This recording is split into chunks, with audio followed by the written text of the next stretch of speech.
My name is Kevin Wallis. I'm the Pacific Forecast Chief at Surfline.com and also the Specialty Forecast Manager. The main factors for Haleiwa and the things that we look at most are going to be the swell direction and then also the swell period. Kind of the ideal direction for Haleiwa will be from the west-northwest to northwest, so say from around 310 to around 350 degrees. The more westerly swells tend to get blocked out a little bit by avalanche out here, and the more northerly and northeasterly swells tend to be blocked out a little bit by point to point.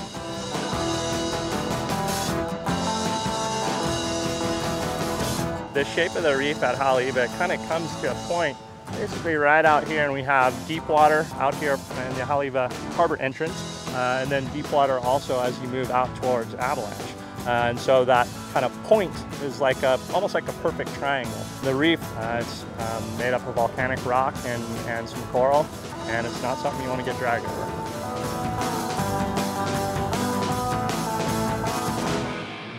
Very powerful wave. It's moving in from fairly deep water to shallow water relatively quickly. There's no continental shelf on the North Shore of Hawaii or Hawaii in general, so you know, you go just a few miles offshore and you're in very deep water. It's not as much of a barreling wave as, say, a wave like Pipeline. The transition from deep to shallow isn't as abrupt, and when the conditions are right, you get a great right-breaking wave that you know, can go for 100 to 150 yards. On a good day in Haleiwa, the style you like to see, it's very top-to-bottom type of wave and top-to-bottom type surfing. You're seeing deep bottom turns and big carving top turns. You'll see the occasional barrel here and there, but for the most part, it's kind of a power surfing.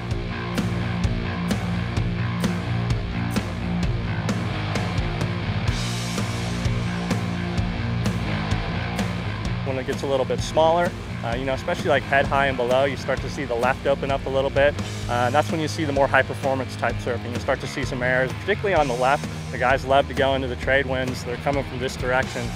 So it helps with those aerial maneuvers, and it gets really rippable when it's a little bit smaller. As it starts to get bigger, you know, 4, 6, 8, 10 foot, obviously the wave becomes dangerous, but the current can really come into play. The toilet bowl section is basically this end bowl section kind of right in here through the inside. And it's just an area that you don't really want to get caught in. You're starting to take a lot of waves on the head right there. You're just getting held in position too, and it's very difficult to make it back out to the lineup.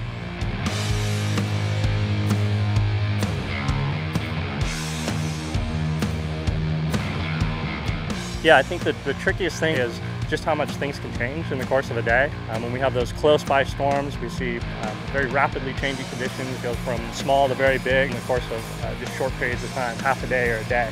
So communicating those types of changes throughout the day is definitely one of the biggest challenges we have as a forecaster here.